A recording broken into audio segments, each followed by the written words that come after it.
Well, I'm at Bowithick still, and which is north of Alton and Cornwall. Just going to go through the ford, and it's more of a little puddle really.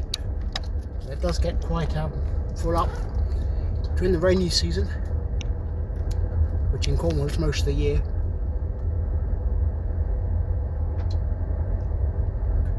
Up here is quite popular with picnickers and dog walkers. The place is so beautiful. In here as well, this turns into a ford at certain times of the year.